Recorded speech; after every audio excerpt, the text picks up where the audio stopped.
The concept of upcycling has been around for ages. It just didn't have an official name.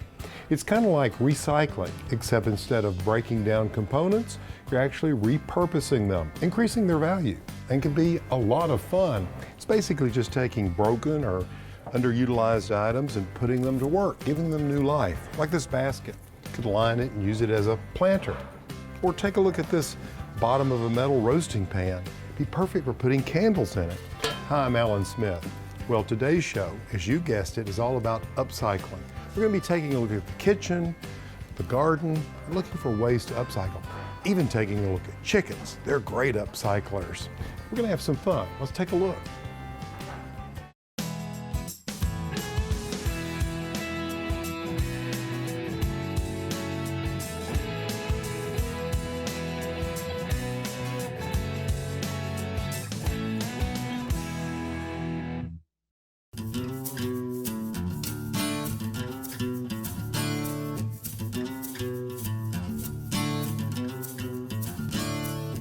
Well, you have to wonder, why would a guy have to have an acre garden? Well, I'm a plant geek, okay? I enjoy beautiful plants. My grandparents had a wonderful farm, and their parents had an even more beautiful farm that really influenced me when I was a kid. I wanted a big vegetable garden just like they had. But more to the point, what we use this garden for is demonstration, to show people how to grow things. We try all kinds of different fruits and vegetables, all sorts of edibles, even daylilies. Just take a look at my row of daylilies through here. I've been hybridizing them for 5 years. Daylilies, edible? Of course they are. Daylily petals on a salad are delicious. One of the other reasons that we have this vegetable garden here is I love to share the ideas. People can come in and see how we've laid it out. They can get ideas on how to design their own garden. So as a garden designer, I like to add some unique, creative pieces into the garden. Come on over here and let me show you an example.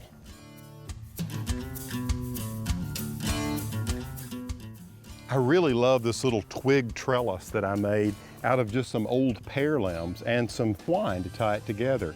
Drove in some stakes and ran some horizontal limbs back and forth. Adds a nice little rustic element. So not only is it visually compelling to see, it also helps provide some containment for these rambling cucumber vines, and it also supports them. You can see the little cucumber here. Let me show you something else.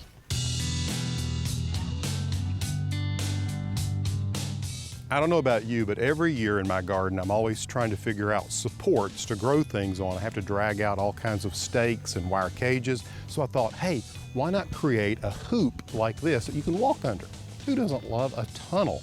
So what we've created here is a vegetable tunnel. Earlier in the season, I planted some tomatoes, and you can see they're already beginning to grow up, and they'll eventually cover this, along with all kinds of other vining plants, such as cucumbers, beans, and so forth. And the other cool thing about this, as the plants grow, it'll cover this and it'll give me a shady place out in this full sun garden. Now let me show you another support that adds visual interest to this vegetable garden. Now this big boy is called a tuteur. I call it a rustic tuteur. Well, almost a Paul Bunyan tuteur, because it's made with these big pieces of wood that we've collected. Actually, these are old cedar trees. We saved the logs, and I assembled this to serve as a focal point in this garden space or garden room.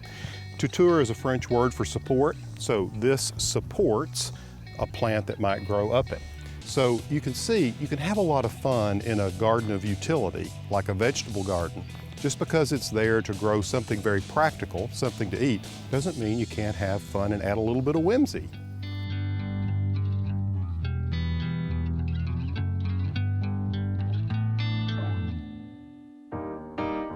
It helps their digestive system, it helps them absorb more of the nutrients. Coming up after the break, keeping chickens naturally.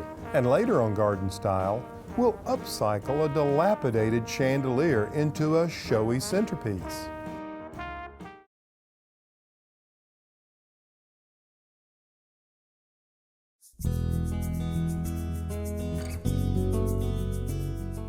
You know, Lisa, natural solutions and cures has been, well, very popular for a while, but now it's sort of moved into the range of backyard poultry. It has. Antibiotics have been so overused for such a long time, so if you do some natural stuff, especially going into winter, boosting immune systems and helping with respiratory problems, it really can help. And it's not expensive and it's not difficult. And you've been doing this for years. Yeah.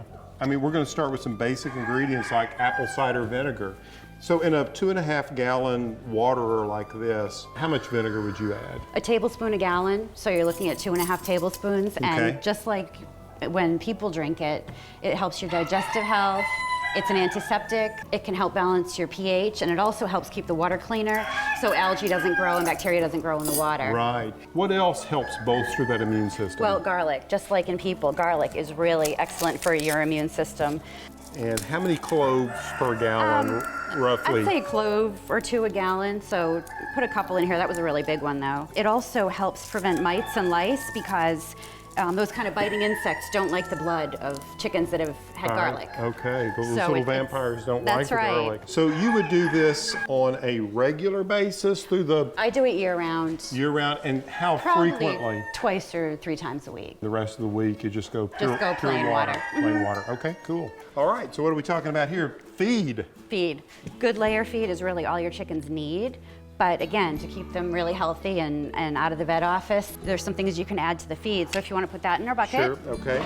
I usually mix up a whole 50-pound bag at a time. Right, so we've got 3 ingredients, all natural again for the feed. Another way to apply the garlic is in a powder form. Right. If you don't want to use the cloves, you can use a garlic powder.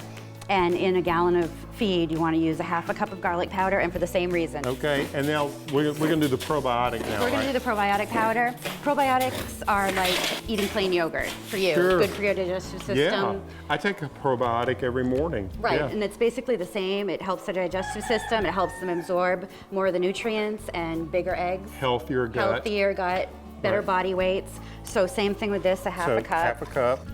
Now this next one is one that I've used before and it really works. This is food grade diatomaceous earth. Right, you have to make sure it's food grade, but this also keeps bugs out of the feed, and it also is really nutrient rich. You want a 1/2 cup of that as well. So this is your standard Year-round, year-round mix. I feed the ducks exactly the same, and chicks. Okay, well I was going to ask that because what we've talked about here will work for birds of all ages, day old all the way to adults. Correct. It's all natural and it's safe, and it really starts your chicks off really well.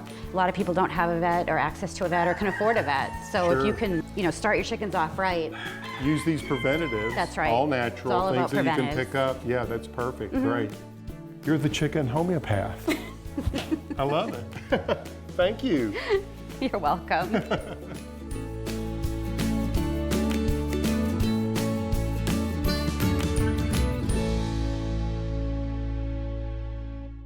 Coming up, first mass-produced in the 1800s, enamelware is enjoying renewed popularity. I'll show you how to use it to enhance your next dinner party after the break.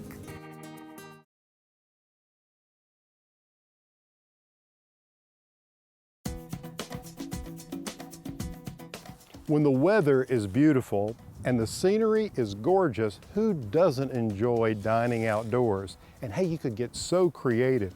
Take a look at this table setting that I put together where I've upcycled a few things that I've had around. You can see that I'm using this wonderful royal blue enamelware.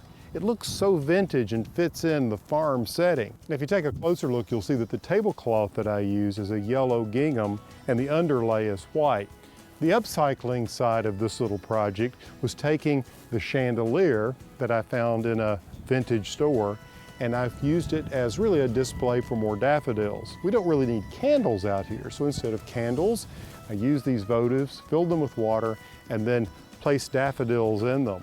I also use some of these galvanized pails, upcycling those, and filling them again with daffodils.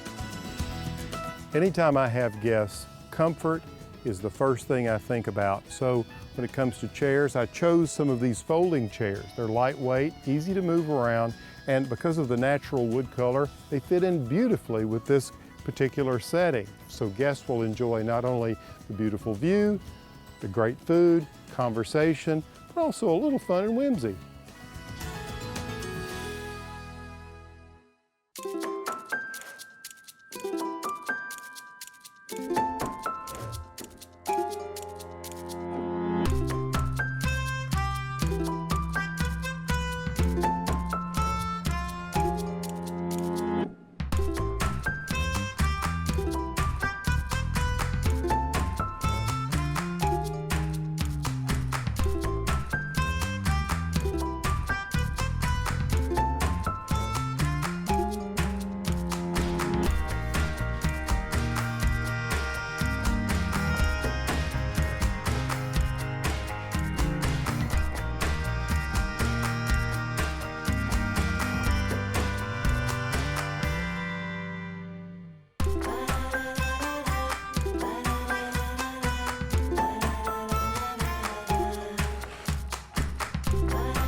After the break, we'll upcycle a creamy, rich breakfast favorite to a healthy, balanced meal.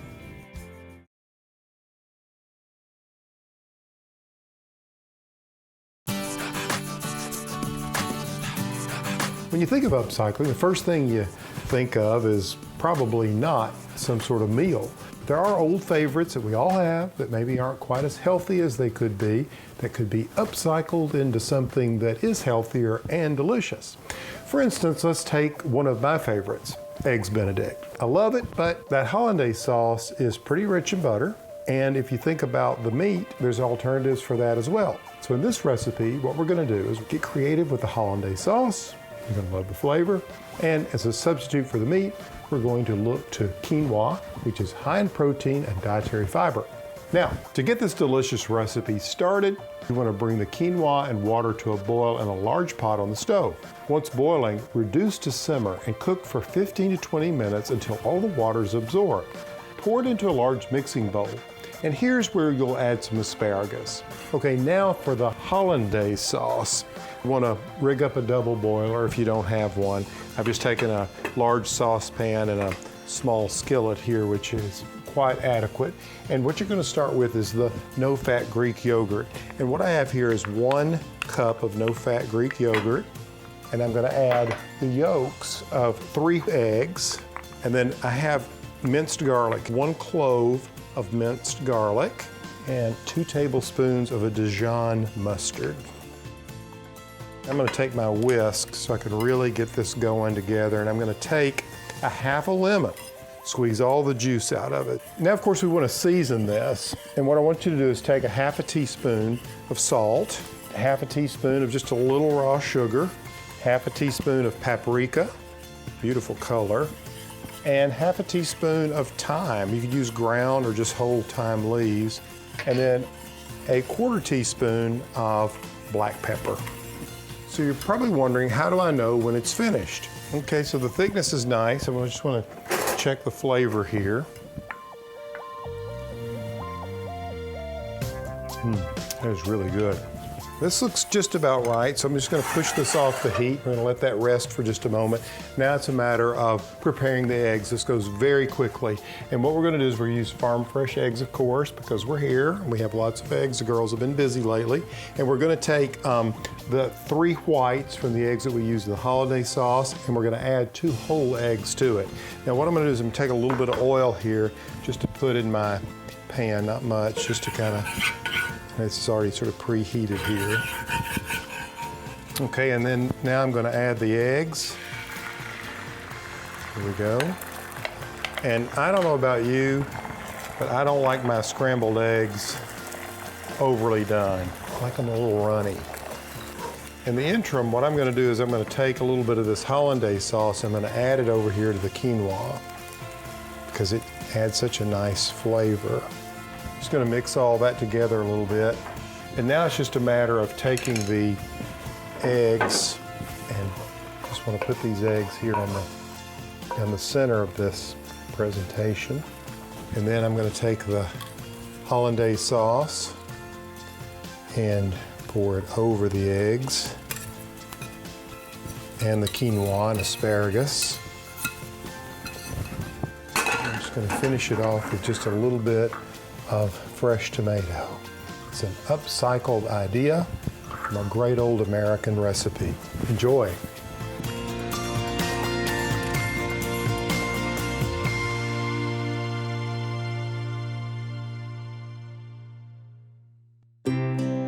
There's more than one way to make your bed. Coming up, we'll see what plants play well together and give you some ideas on planting your garden.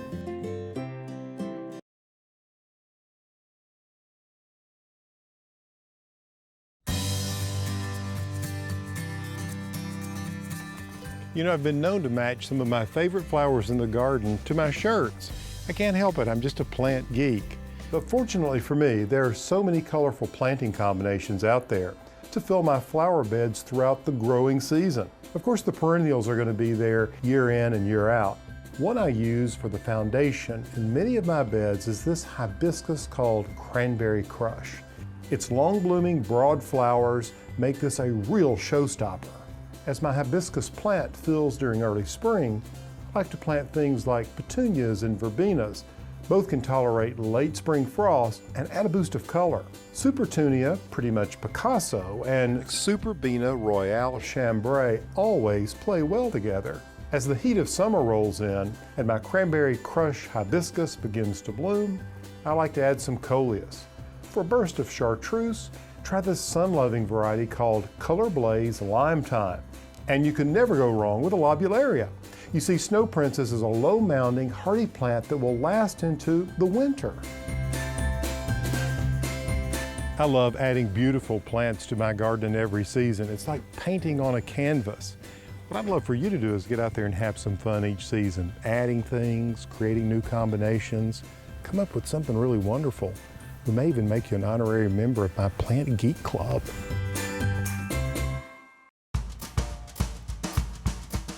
Want to learn more? Visit palensmith.com for more recipes, garden tips, blog posts, and our online store. Stop by and stay a while. We'll be back right after the break.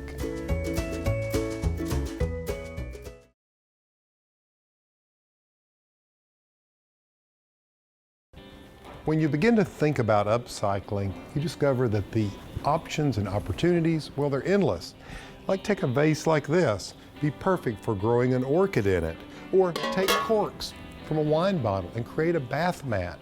You see, you're only limited by yourself. Use your imagination and come up with some fun things that you can repurpose in your own home. So the main thing is just to get out there and have some fun. We hope to see you next time. I'm Alan Smith.